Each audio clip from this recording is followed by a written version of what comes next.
온가족 새벽기도회 가운데 나오신 우리 모든 분들 환영하고 축복합니다. 우리 마스크를 써서 미소가 보이지는 않지만 우리 눈에 미소를 담아서 우리 옆에 계신 분들하고 또 앞뒤에 계신 분들하고 한번 인사했으면 좋겠습니다. 사랑합니다. 축복합니다. 잘 나오셨습니다. 네, 주님의 이름으로 축복합니다. 사실 오늘 이 말씀은 한 달 전에 준비된 말씀입니다. 지난달 온도 바로 전날에 이석증이 재발해가지고 부득이하게 말씀을 이제 전달하게 됩니다. 한 달 묵혀진 만큼 하나님께서 또 새로운 은혜를 주시기를 기대하며 함께 말씀을 나누고자 합니다. 올해는 5월까지의 온도 헌금을 가지고 코로나로 인해서 어려움을 겪고 있는 우리 성도들을 돕는 데 사용하고자 합니다. 이 귀한 일에 동참해 주시는 우리 모든 성도님들을 다시 한번 진심으로 환영하고 또 축복합니다. 오늘은 이 말씀을 통해서 우리가 이러한 사역을 함에 있어서 잊지 말아야 할 본질은 무엇인지 기억하고 또 함께 기도하고자 합니다. 오늘 우리가 함께 나눈 말씀, 함께 읽은 말씀은 우리가 너무나 잘 아는 말씀이죠. 오병이어의 말씀입니다. 이 오병이어 이적은 사복음서 전체에 기록되고 있습니다. 주님의 가르침이나 행적을 제외하고 기적만을 두고 봤을 때 사복음서 전체에 기록된 사건은 이 오병이어 사건이 유일무이합니다. 그만큼 중요한 사건이다라는 의미이겠죠. 먼저 1절을 살펴보면 그 후에라고 언급하고 있습니다. 그 시점이 명확하지는 않지만 다른 복음서들과 비교하여 추측하기로는 요한복음 5장과 6장 사이에 약 6개월의 시간이 경과되었다라고 그렇게 봅니다.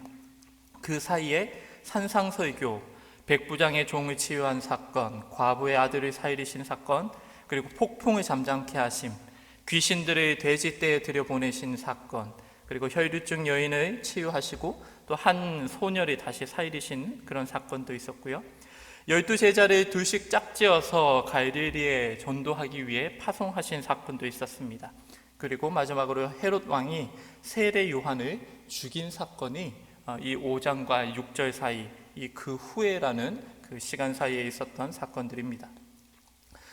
다른 복음서 내용과 본문의 1절과 2절을 미루어 볼 때 주님께서는 휴식을 위해서 갈릴리 바다 북동쪽으로 가셨던 걸로 그렇게 보입니다. 사진을 보시면 저 오른쪽 위에 빨간색 박스가 있는데요. 저기가 벳세다라는 지역입니다. 그리고 왼쪽 편에 서쪽 가운데 쪽에 보면 디베랴라는 글씨가 작게 있는데요. 이곳은 헤롯 디베랴가 지은 궁전이 있던 곳입니다. 주님께서는 여기에서 배를 타시고 건너편 벳세다로 건너가신 것인데요. 다른 복음서에서 좀 더 분명하게 이 사실에 대해서 기록하고 있습니다. 누가복음 9장 10절은 이렇게 기록합니다. 사도들이 돌아와 자기들이 행한 모든 것을 예수께 여쭈니 데리시고 따로 벳세다라는 고을로 떠나가셨으나, 그리고 마가복음 6장에는 이렇게 기록합니다. 현대어 성경인데요. 사도들이 여행에서 돌아와 자기들이 행한 일과 가르친 것을 낱낱이 예수께 말씀드렸다. 그러자 예수께서는 그들에게 여기를 떠나 잠시 한적한 곳에 가서 쉬자 말씀하셨다.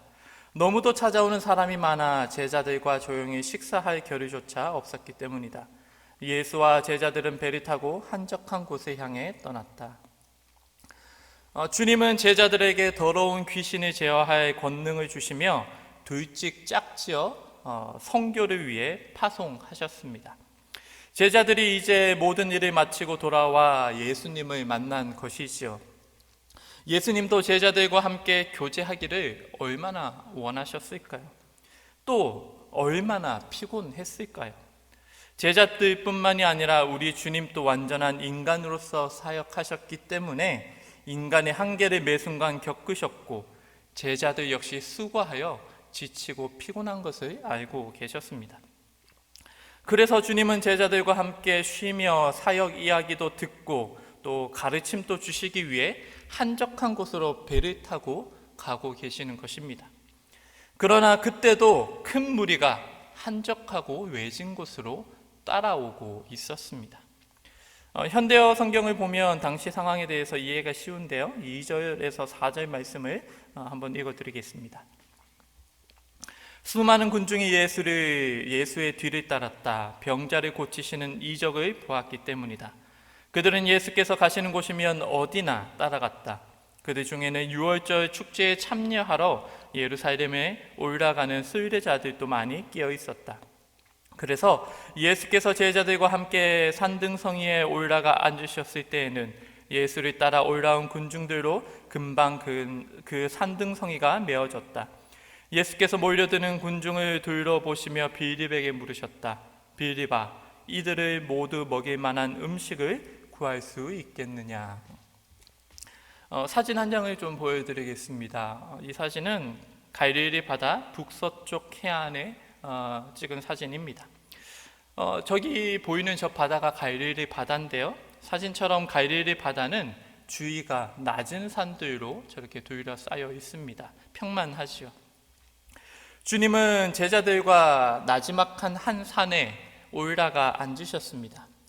아마 함께 먹고 쉬며 제자들을 가르치기 위함이었을 것입니다. 그런데 주님께서 눈을 들어보니 큰 무리가 자기에게로 오는 것을 보셨습니다. 이러한 상황 가운데 제자들의 마음은 어떠했을까요? 이제 좀 쉬려고 했더니만 아직 밥도 못 먹었는데 이제 막 엉덩이 깔고 앉았더니 이런 생각이 들지 않았을까요? 그런데 5절을 보면 주님은 이렇게 말씀하십니다.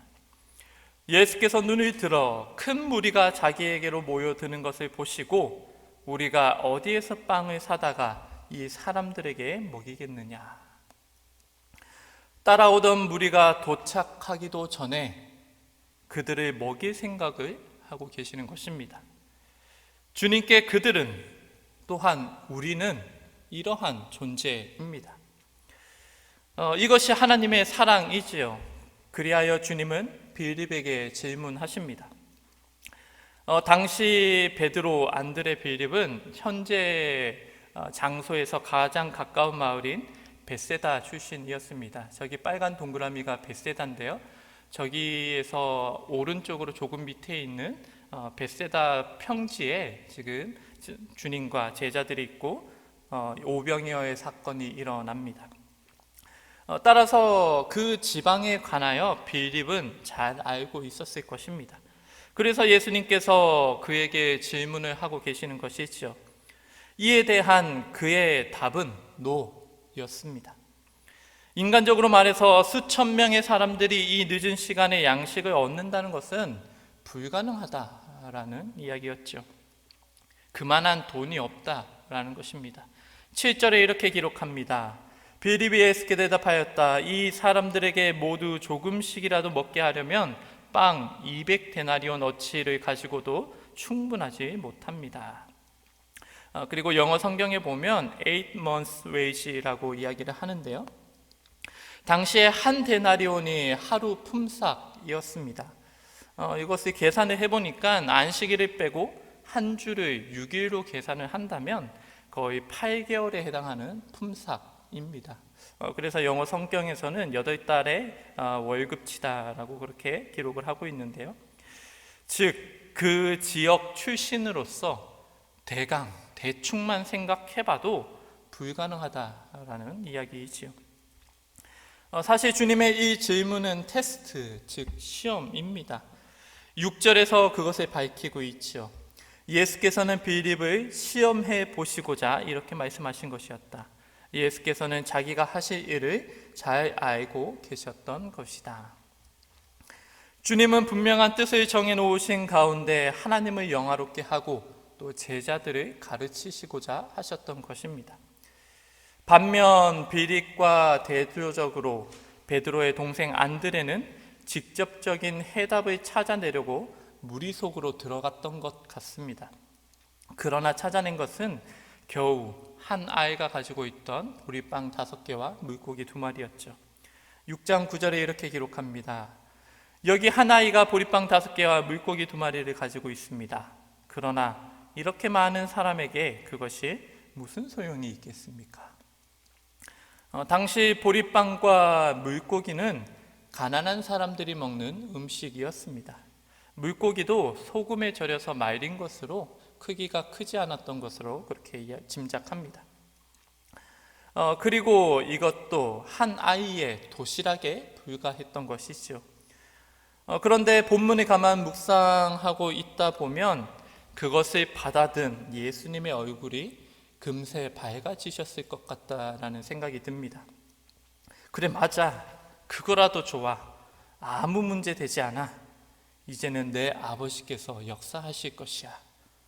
이런 기대로 가득 차 기뻐하고 계시는 그 주님의 모습이 그려집니다. 그리고 주님은 하나님께 감사의 기도를 드리시죠. 그리고 나서 음식을 나눠주실 때 기적이 일어납니다. 11절, 13절까지의 말씀입니다. 예수께서 빵을 들어서 감사를 드리신 다음에 앉은 사람들에게 나눠주셨다. 그리고 물고기도 그와 같이 해서 그들이 원하는 대로 주셨다. 그들이 배불리 먹은 뒤에 예수께서 제자들에게 남은 부스러기를 다 모으고 조금 더 버리지 말아라 하고 말씀하셨다. 그래서 보리빵 5개에서 먹고 남은 부스러기를 모으니 12광주리에 가득 찼다. 아멘. 그들이 원하는 대로 주셨다라고 성경은 기록하고 있습니다. 배부르게 먹고 싶은 만큼 먹었다라는 것입니다. 그리고 나서 남은 것을 모아보니 12광주리에 가득 찼다라고 기록하지요. 당시 인원을 셀 때 우리가 잘 아는 것처럼 성인 남성만을 포함했다는 것을 보면 그것에 모인 인원이 2만 명 정도였다고 추정합니다. 당시 인원 파악에도 포함되지 못하는 여자와 어린 아이들도 차별 없이 배부르게 먹었다라는 사실입니다. 그리고 모두 원하는 만큼 먹고도 12광주리가 남았다고 하죠. 우리가 잘 아는 것처럼 이 12이라는 숫자는 완전수로 12광주리는 곧 하나님의 은혜가 완전했다라는 의미를 담고 있습니다. 이것이 곧 하나님의 은혜입니다. 오늘 이 말씀을 통해서 2가지만 함께 나누고자 합니다. 첫 번째는 주님의 시험에 대한 빌립과 안드레의 대답입니다. 먼저 2만 명이 어느 정도 될까요? 궁금해서 인터넷에 한번 찾아봤는데요. 여기 사진이 있습니다. 한국에서 있었던 축구 경기 사진인데요. 저기 모인 인원이 한 2만 명 조금 넘는다라고 합니다. 여러분, 예수님과 제자들이 쉬기 위해서 배를 타고 건너가고 있는데 사람들이 슬금슬금 따라오더니 저 정도의 인원이 모였다라고 생각해 봅시다. 마음이 복잡하고 당혹스럽지 않겠습니까? 안 그래도 당혹스러운데 주님은 난감한 질문을 던지십니다. 예수께서 눈을 들어 큰 무리가 자기에게로 오는 것을 보시고 빌립에게 이르시되 우리가 어디서 떡을 사서 이 사람들을 먹이겠느냐. 주님은 그 지역에 대한 실제적인 정보와 지식을 가지고 있던 빌립에게 먼저 물어보십니다. 그리고 빌립은 이성적이고 객관적인 답을 제시하지요. 즉 불가능하다라는 것입니다. 그리고 그 대답은 주변 사람들에게 물어보면 10 중에 10이 수긍할 대답이었습니다. 그만한 돈이 있더라도 시간이 늦고 주변에 그렇게 많은 음식을 다 만들 수 있는 곳도 없기 때문이죠. 반면에 안드레는 갑자기 이리저리 뛰어다니더니 무언가를 찾았다며 주님 앞에 내려놓았습니다. 그건 한 아이의 휴대용 도시락이었습니다. 인간적으로 보면 참 한심하지 않습니까? 그 많던 무리 가운데 찾아왔다는 것이 고작 이것입니까? 빌립도 속으로 한심하게 여기지 않았을까요? 사역하느라 쉬지 못해 지치고 배도 고픈데 주님은 해결되지도 않을 질문을 하시고 동력자라는 사람은 갑자기 사라지더니 가져온 것이 고작 어린애의 도시락 하나라니 그런 생각이 들지 않았을까요? 그런데 실상은 안드레 자신도 그랬던 것 같습니다. 한편으로는 주님의 능력을 기대하면서도 한편으로는 자신의 행동이 민망했던 것 같습니다. 그래서 한마디를 덧붙이시오. 여기 한 아이가 보리빵 5개와 물고기 2마리를 가지고 있습니다. 그러나 이렇게 많은 사람에게 그것이 무슨 소용이 있겠습니까? 즉, 자기도 민망한 것입니다. 자기의 응답에 대해 사람들 열이면 열 모두가 아니다 라고 말할 것을 스스로도 예상하고 있는 것이지요. 그럼에도 이 두 대답 사이에는 분명하고 큰 차이가 있습니다. 비록 전적인 신뢰가 아니라 할지라도 안드레는 하나님의 자리를 비워두었습니다. 반면 빌립은 이리저리 계산해보고 따져보다가 그만 하나님의 자리마저 치워버리고 말았습니다.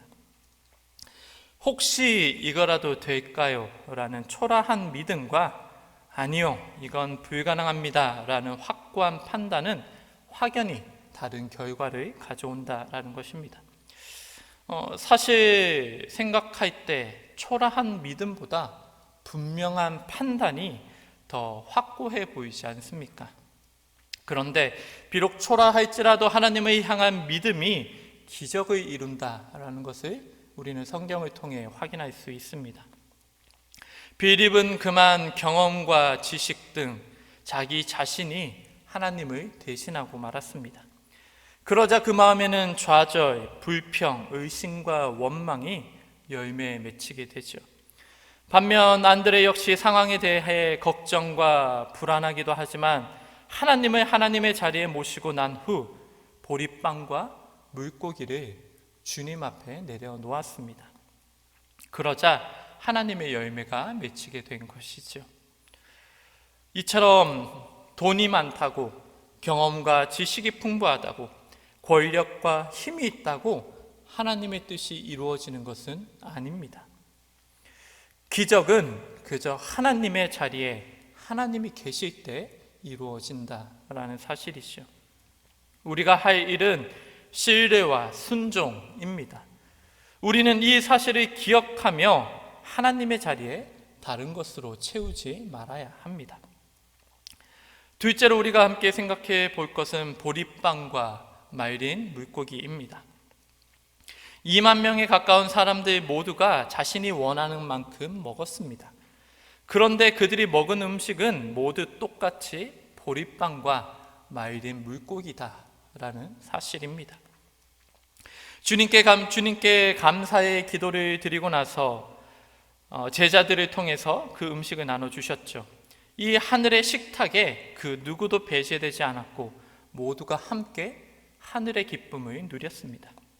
그런데 중요한 것은 그들이 먹은 음식은 진수성찬이나 왕족이 먹을 법한 음식이 아니라 어린아이가 가져왔던 당시 가난한 자들의 일반적인 음식인 보리빵과 말린 물고기였다라는 사실입니다.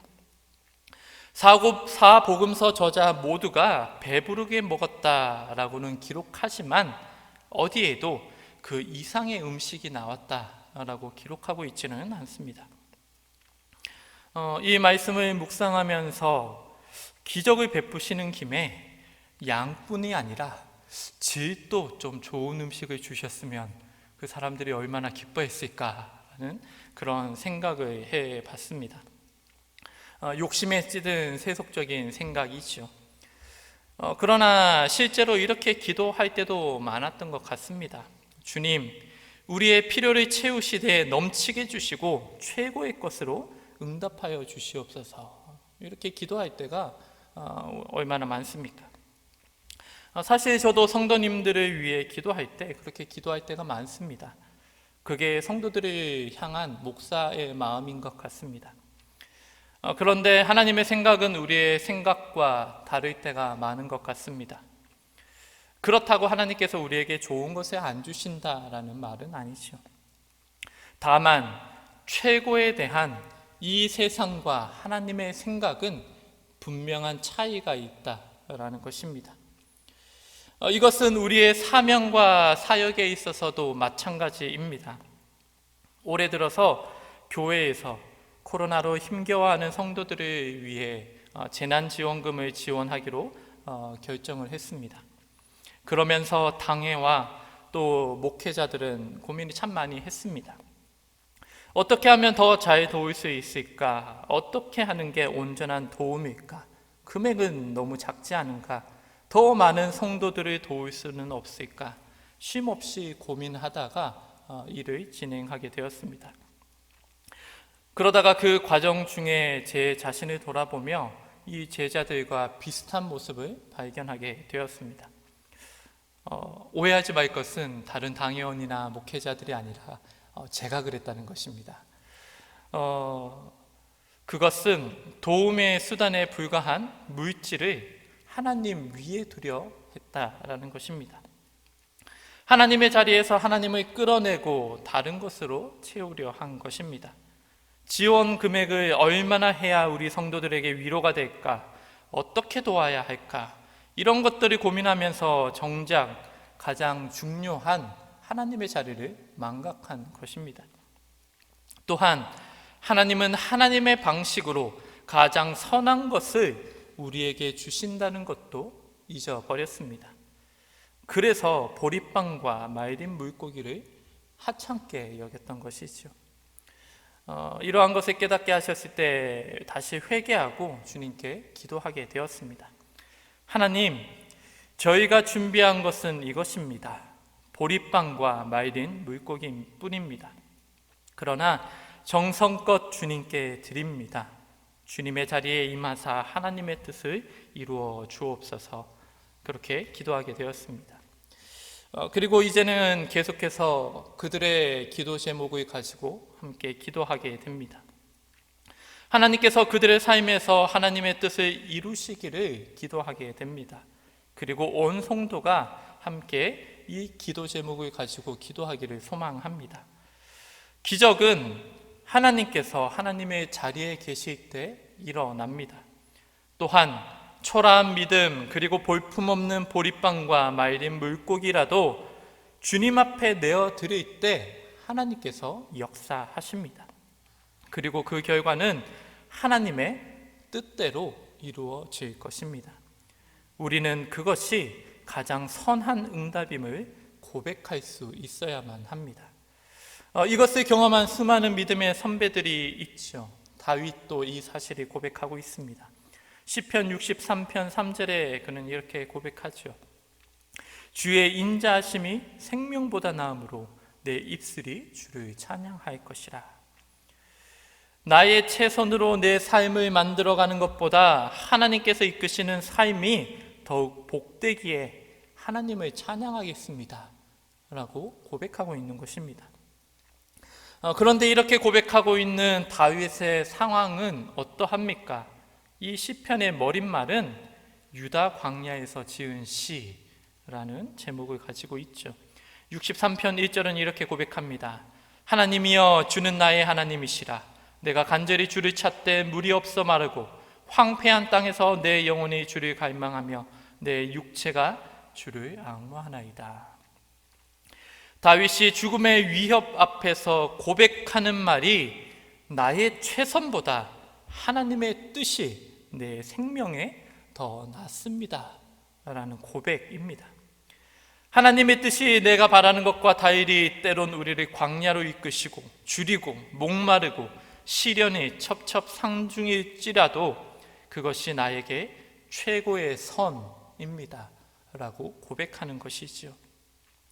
우리에게도 이런 고백이 있기를 간절히 소망합니다. 그래서 이제 우리가 할 일은 우리가 후원한 이들을 위해서 기도하는 것입니다. 하나님께서 그들의 삶 가운데서 그들에게 가장 선하고 합당한 은혜를 베풀어 주시기를 기도하는 것입니다. 삶의 수많은 문제와 어려움, 육체의 고통 속에서 신음하는 성도들, 그들의 자리 한가운데로 찾아오시는 그 하나님을 만날 수 있기를 우리가 중보해야 하는 것입니다. 그리고 주님, 제가 경험한 하나님의 인자하심과 선하심이 나의 생명보다 낫습니다. 내 삶에서 주님의 뜻을 이루어 주옵소서. 그렇게 기도하는 우리 모든 성도님들 되시기를 간절히 축복합니다. 함께 기도하시겠습니다. 자비하신 주님, 많은 사역과 또 육체적인 고통 가운데서도 백성들의 그 배고픔을 먼저 보셨던 주님의 사랑을 기억합니다. 그리고 그 사랑을 우리도 본받기를 원합니다. 우리의 마음을 받아주시고 하늘의 은혜를 베풀어 주시옵소서. 주님의 말씀이 우리의 생각과 삶에 뿌리 내리게 하여 주시고 주님을 더욱 본받게 하여 주시옵소서. 이 모든 것 예수 그리스도의 이름으로 기도드립니다. 아멘.